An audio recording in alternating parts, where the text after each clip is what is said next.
DKಗೆ ಹೇಳ್ತಾ ಇದ್ದೀನಿ ಇಲ್ಲಿಂದನೇ, ವಿಧಾನಸೌಧಕ್ಕೆ 3ನೇ ಮಾಡಿ CM ಕುರ್ಚಿ ಇದೆ, ಅದು ಕಿತ್ತು ಬಿಸಾಕ ಗಂಟನೂ ನಮ್ಮ ಹೋರಾಟನ ಬಿಡಲ್ಲ. ನಮ್ಮ ಭೂಮಿನ ಕೈ ಬಿಟ್ಟರೆ ಸುಮ್ಮನೆ ಇರ್ತೀವಿ, ಇಲ್ಲ ಅಂದರೆ 3ನೇ ಮಾಡಿಗೆ ಹತ್ತೋದು ಗೊತ್ತದೆ ನಮಗೆ. ರೈತರುಗಳು ನಾವು ಯಾವ ರೀತಿ ಎತ್ತಿ ಆ ಸೀಟ್ನ ಕಿತ್ತು ಬಿಸಾಕೋದು ನಮ್ಗೆ ತಾಕತ್ತದೆ ಈ ಹಸಿರು ಟವಲ್ಗೆ. ಈ ಭೂಮಿ ಹೋದ್ರೆ ನಾವು ಏನು ಮಾಡ್ಕೊಂತೀವಿ ನಾನು ಹೇಳ್ರಿ. ನಾವು ಜೀವನ ಮಾಡೋದು ಇದರಿಂದನೇ. ಬೆಳಗ್ಗೆ ಇದ್ರೆ ನಮ್ಮ ಮನೇಲೊಬ್ಬ ಅಂಗವಿಕಲ ಅವನೇ, ನಾವೇನು ಮಾಡ್ಕೊಂತೀವಿ ನಾನು ಹೇಳ್ರಿ. ನಾವೆಲ್ಲ ಕಿತ್ಕೊಂಡ್ಬಿಟ್ರೆ ಕೆಲಸ ಕರ್ಕೋತಾರೆ, ಅವ್ರಾಗ ಅವರೇ ಕೆಲಸ ಬಿಟ್ಬಿಟ್ಟು ಬರಬೇಕು, ಆ ಥರ ಮಾಡ್ತಾರೆ. ಅಲ್ಲೂ ಇಲ್ಲ ಇಲ್ಲೂ ಇಲ್ಲ ಅಂದರೆ ಇನ್ನೆಲ್ಲಿ ಹೋಗ್ಬೇಕು ನಾವು?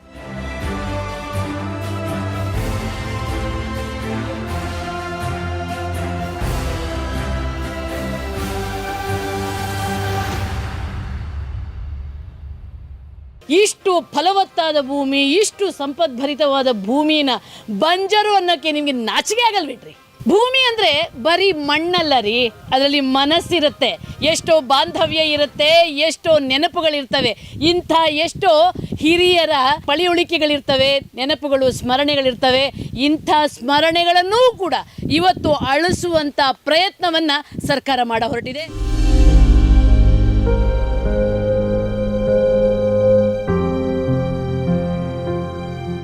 ನೋಡಿ, ಇವರು ಚಂದ್ರಶೇಖರ್, ಮಾತು ಬರಲ್ಲ, ಆದರೂ ಯಾರನ್ನೂ ಕೂಡ ನಂಬಿ ಬದುಕ್ತಾ ಇಲ್ಲ. ಇವರು ನಂಬಿ ಬದುಕ್ತಿರೋದು ಈ ಹಸು ಕರುಗಳನ್ನ. ಎಷ್ಟಿವೆ?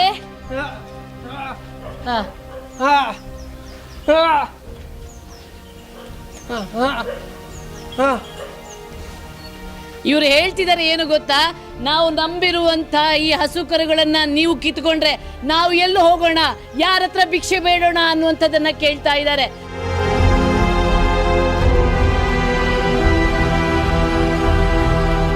ಇವ್ರು ಹೇಳ್ತಿರೋದೇನಂದ್ರೆ, ಇದರಿಂದ ನಾನು ಅನ್ನ ತಿಂತಾ ಇದ್ದೀನಿ, ನನ್ನ ಅನ್ನ ಕಿತ್ಕೊಳ್ಳೋಕೆ ನಿಮ್ಗೆ ಯಾರು ಹಕ್ಕಿದೆ?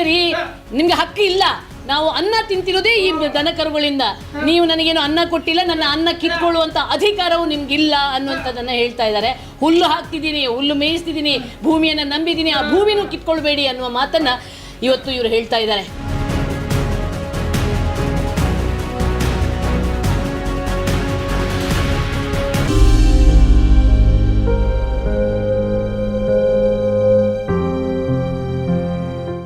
ರೈತರು ಚೆನ್ನಾಗಿರಲಿ ನೋಡ್ರಿ. ಅವತ್ತದು ಥೀಮ್ ಹೆಂಗಿತ್ತು ಅಂತಂದ್ರೆ, ಲೋಕಲ್ ಇಲ್ಲಿ ಭಾಗದ ಜನ ಚೆನ್ನಾಗಿರ್ಬೇಕು ಅಂತಂದ್ರೆ ಏನು ಕೊಡಬೇಕು? ಇಲ್ಲಿ ವ್ಯವಸಾಯ ಮಾಡ್ಕೊಂಡಿದ್ದಾರೆ, ವ್ಯವಸಾಯ ಮಾಡ್ಕೊಂಡಿರೋರಿಗೆ ಏನು ಕೊಡಬೇಕು? ಹಳ್ಳಿ ಜನ ಚೆನ್ನಾಗಿರ್ಲಿ ಅಂತ ಅಂದ್ಬಿಟ್ಟು ಅವತ್ತಿನ ಕಾಲದ ರಾಜಕಾರಣ ಯಾವ ತರ ಮಾಡ್ತಾ ಇದ್ರು, ಹಳ್ಳಿಯವ್ರ ಬದುಕು ಚುನ್ನ ನಾವು ಕಟ್ಟಬೇಕು, ಅಲ್ಲಿ ಲೋಕಲ್ ಯಾರಿದ್ದಾರೆ ಅವ್ರ ಜೀವನನ ನಾವು ಉದ್ಧಾರ ಮಾಡಬೇಕು ಅನ್ನೋ ಒಂದು ಶ್ರೇಯೋಭಿಲಾಷೆ ಇಟ್ಕೊಂಡು ಅಣೆಕಟ್ಟು ಕಟ್ಟಿಬಿಟ್ಟು ನೀರು ಕೊಟ್ಟರು.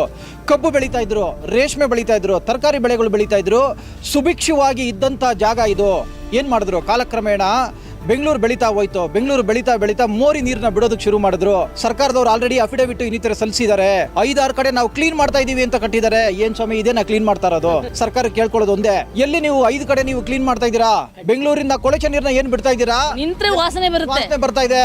ರೈತರ ಬದುಕನ್ನ ಹಾಳು ಮಾಡುವಂತ ಕೆಲಸಗಳು ಮಾಡಬೇಡ್ರಿ. ರೈತ ದೇಶಕ್ಕೆ ಅನ್ನ ಹಾಕ್ತಾ ಇದ್ದಾನೆ, ಅನ್ನ ಹಾಕ್ತಾ ಇರೋನ್ ಬಾಯಿಗೆ ಮಣ್ಣು ಹಾಕುವಂತ ಕೆಲಸಗಳು ನೀವು ಮಾಡಬೇಡ್ರಿ. ಮೊದಲು ನೀವು ರೈತನಿಗೆ ಅನುಕೂಲ ಮಾಡಬೇಕು ಅಂತಿದ್ರೆ ಮೊದಲನೇದಾಗಿ ಈ ನೀರಿನ ಶುದ್ಧೀಕರಣನ ವ್ಯವಸ್ಥಿತವಾಗಿ ಕರೆಕ್ಟಾಗಿ ಮಾಡಿ, ಅದನ್ನ ಮಾಡಿ ದೇಶಕ್ಕೆ ಅನ್ನ ಹಾಕೋನ್ನ ಉಳಿಸ್ಕೊಂಡು ಅವ್ರನ್ನ ಅಭಿವೃದ್ಧಿ ಮಾಡಿ. ಆಮೇಲೆ ಇವಾಗ ಮೊನ್ನೆ ಹೇಳ್ತಾ ಇದ್ದಾರೆ ನಾವು ಟೌನ್ಶಿಪ್ ಮಾಡ್ತೀವಿ, ಟೌನ್ಶಿಪ್ ಮಾಡಿದ್ಮೇಲೆ ಇದನ್ನೆಲ್ಲ ಕ್ಲೀನ್ ಮಾಡ್ತೀವಿ ಅಂತ. ಯಾಕಪ್ಪ? 40ರಿಂದ 50 ವರ್ಷ ಅನ್ನ ಬೆಳೆದವನಿಗೆ ಕೊಳಕು ನೀರನ್ನ ರೈತನ ಕೊಟ್ಬಿಟ್ಟು ಆತನಿಗೆ ಬೇಡವಾ? ಆತನ ಜೀವನ ನೆಮ್ಮದಿಯಾಗಿರುವಂಥದ್ದು ಬೇಡವಾ? 15ರಿಂದ 20 ವರ್ಷದ ಹಿಂದೆಗಡೆ ಎಷ್ಟು ಚೆನ್ನಾಗಿ ನೀರಿತ್ತು ಅಂತ ಅಂದರೆ, ನಾವು ಕಾಸು ಹಾಕ್ಬಿಟ್ಟು ಕಾಸು ಎತ್ಕೋಬೋದಾಗಿತ್ತು. ಇಲ್ಲಿ ಈ ಭಾಗದಲ್ಲಿ ಡಾಕ್ಟರ್ ರಾಜ್ಕುಮಾರ್ ಅವ್ರು ಫಿಲಮ್ ತೆಗೆದಿದ್ದಾರೆ, ಆಲೆಮನೆ ಅಂತ. ಫುಲ್ ಈ ನೀರಿನ ಆಲೆಮನೆಯನ್ನು ಫಿಲಮಲ್ಲಿ ಏನಾದರೂ ನೋಡಿದ್ರೆ ಈ ನೀರನ್ನ ಇಷ್ಟು ಮಟ್ಟಿಗಿತ್ತ ಅಂತ ಅನ್ನೋದಕ್ಕೆ ಅದೊಂದು ಉದಾಹರಣೆನೇ ಇದೆ ಮೇಡಮ್ ನಮ್ಮ ಹತ್ರ. ಅಷ್ಟು ವ್ಯವಸಾಯ ಮಾಡಿ ಈಗ ಮುಟ್ಟಕ್ಕೆ ಸಾಧ್ಯ ಇಲ್ಲ. ಹೌದು, ಈಗ ಮುಟ್ಟಕ್ಕೆ ಸಾಧ್ಯ ಇಲ್ಲ. ಯಾಕೆ ಅಂದರೆ ಬೆಂಗಳೂರು ವೇಸ್ಟೇಜಲ್ಲೆಲ್ಲ ಏನು ಅವ್ರ ಕಕ್ಕಸು, ಅವ್ರ ವೇಸ್ಟೇಜು ಅದನ್ನೆಲ್ಲ ತಂದು ನಮ್ಮ ಮೇಲೆ ಇರ್ತಾ ಇದ್ದಾರೆ. ನಮಗೆ ಫಿಲ್ಟ್ರ್ ಮಾಡಿಕೊಡಿ ಅಂತ ಅಂದರೆ ನಮಗೆ ಫಿಲ್ಟ್ರ್ ಮಾಡೋಕ್ಕಾಗಲ್ಲ. ಬೇರೆಯವ್ರಿಗೆ ಫಿಲ್ಟ್ರ್ ಮಾಡಿ ಬೇರೆಯವ್ರಿಗೆ ನೀರು ಕೊಡ್ತಾರಂತೆ. ಅವರು ದೊಡ್ಡವರು, ಉಳ್ಳವರಿಗೆ ಕೊಡಕ್ಕೆ ರೆಡಿ ಇದ್ದಾರೆ, ಅನ್ನ ಕೊಡೋರು ಅನ್ನದಾತನಿಗೆ ಕೊಡಕ್ಕೆ ರೆಡಿ ಇಲ್ಲ. ಹೌದು ಮೇಡಮ್. ಅದರಿಂದ ಇಲ್ಲಿ ಈ ಭಾಗದ ಈ ನಾವೇನೋ ಹೆಂಗೋ ಜೀವನ ಹಸು ಕಟ್ಕೊಂಡು ಏನೋ ಮಾಡಿಕೊಂಡು ಜೀವನ ಮಾಡ್ತಾ ಇದ್ವಿ. ಅದ್ರ ಮೇಲೆ ಹೇಳಿದ್ರೆ ಇವರು ತಲೆ ಮೇಲೆ ಕಲ್ಲಾಕ್ತಾ ಇದ್ದಾರೆ. ನಾವೀಗ 1000 ಎಕರೆ 9,000 ಎಕರೆ ಜಮೀನಲ್ಲಿ ಎಷ್ಟು ಹಸುಗಳಿವೆ, ಎಷ್ಟು ಕುರಿ, ಮೇಕೆ, ಪಕ್ಷಿ ಎಲ್ಲನೂ ಸರ್ವನಾಶ ಮಾಡೋಕ್ಕೆ ಹೊರಟಿದ್ದಾರೆ ಇವರು.